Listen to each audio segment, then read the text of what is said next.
بسم اللہ الرحمن الرحیم اعوذ باللہ من الشیطان الرجیم بسم اللہ الرحمن الرحیم اللہم صلی علی محمد وعلی محمد۔ محترم ناظرین، السلام علیکم ورحمۃ اللہ وبرکاتہ۔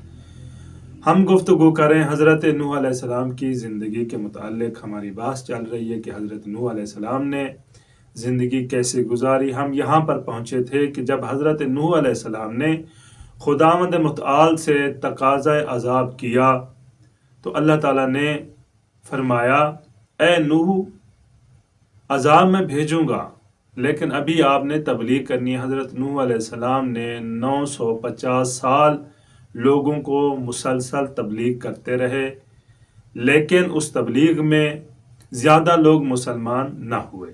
ایک دن حضرت نوح علیہ السلام خداوند متعال سے عذاب کا تقاضا کرتے ہیں تو خداوند متعال نے فرمایا، نوح، میں عذاب بھیجوں گا، لیکن اس سے پہلے آپ ایسا کرو کہ کچھ مٹی کے برتن بناؤ۔ حضرت نوح علیہ السلام نے مٹی کے برتن بنائے۔ خداوند متعال کے حکم سے کچھ برتن تیار کیے گئے، چھوٹے بڑے برتن۔ پھر خداوند متعال کے حکم سے حضرت نوح علیہ السلام نے ان کچے برتنوں کو خشک کیا، جیسے ہمارے ہاں استعمال کیے جاتے ہیں برتن، کچے مٹی کے برتن استعمال کیے جاتے ہیں۔ جب برتن تیار ہو گئے، برتن ریڈی ہو گئے، تو حضرت نوح علیہ السلام نے عرض کی، پروردگار اب کیا کرنا ہے ان برتنوں کا؟ خداوند متعال نے حکم دیا، اے نوح، توڑ دو ان کو۔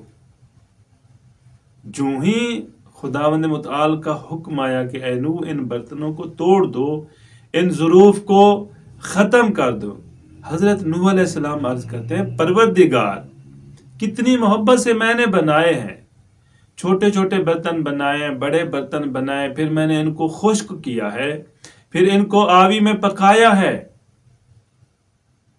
جب یہ تیار ہو گئے، آپ فرماتے ہیں کہ ان کو توڑ دوں۔ جب توڑوانے تھے تو مجھ سے بنوائے کیوں تھے؟ تو خداوند متعال کی آواز آئی، اے نوح، تمہیں یہ مٹی کے برتن پیارے لگتے ہیں؟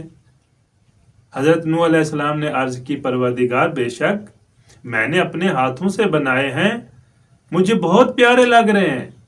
تو خداوند متعال نے فرمایا، اے نوح، تجھے مٹی کے بنائے ہوئے برتن پسند ہیں، مٹی کے بنائے ہوئے ظروف پسند ہیں، مجھے میری مخلوق پسند نہیں ہے؟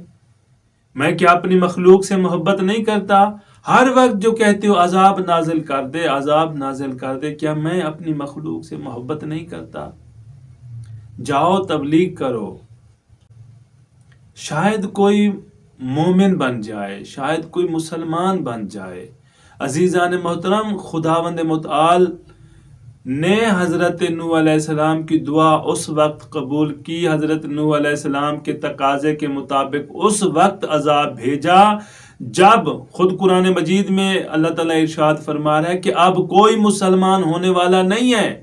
جب یہ خداوند متعال نے بھی جان لیا، حضرت نوح علیہ السلام کی 950 سال کی تبلیغ کے بعد حضرت نوح علیہ السلام کو بھی یقین ہو گیا، زمانے کو بھی یقین ہو گیا کہ اب کوئی مومن ہونے والا نہیں ہے، اس وقت عذاب آیا۔